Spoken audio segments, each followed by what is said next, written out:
What is it in you? Like literally, if there's paper on the floor, you pick it up. Everything, like you're a neat freak. It's like I'm OCD. Yeah. Okay. So it's good to know that you have a problem. Do you feel a responsibility to everything that God gives you to steward it like that? And if so, where did that come from? I just have a hunger, fear of failing. Is I don't want to be what my daddy was. That I believe that tragedy makes you either better or bitter.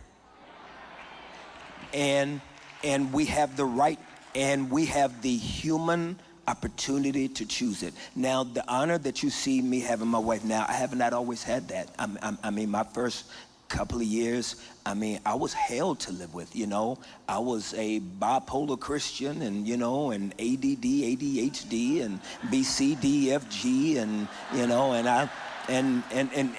and didn't have a lot of tools and brought a lot of sexual luggage to the table. And I was never taught that saying I do doesn't kill the demon. Is that a lot of times we think as men that want to live right for God, okay, what I'm gonna do is I'm gonna get married. And we think that marriage fixes this foulness inside of her. And what marriage does is that it suffocates your bride. Because this is what we do.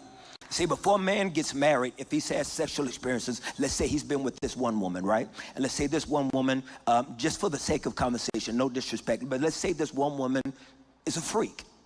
And he goes over there late at night and gets, gets his freak on. He never has any desire to marry her, but, he gets his freak on because, she's a wild girl and turns him out, whatever. And then let's say that this girl over here, she may not be that type of, party girl, but she's loving, you know what I'm saying? So he goes over there, and she cook him a nice little meatloaf dinner at 2 in the morning, and, he go over there, whatever.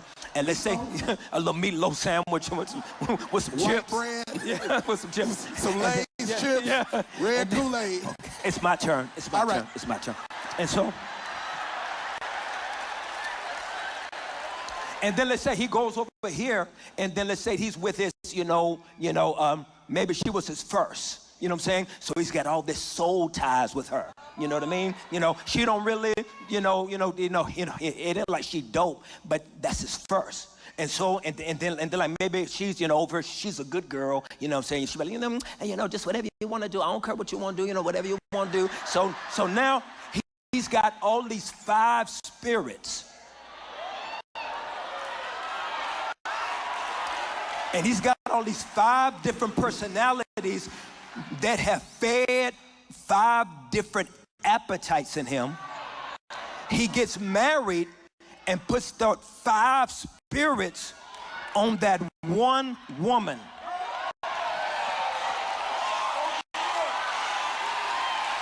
And you know what it does to that one woman?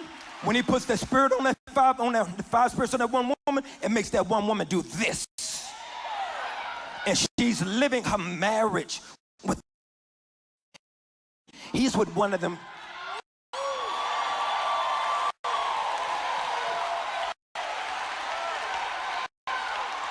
And what we're not taught is that if we don't go through the divine divorce of divorcing our hearts and souls from them spirits, we will never get to enjoy who God made her to be until we divorce those other spirits.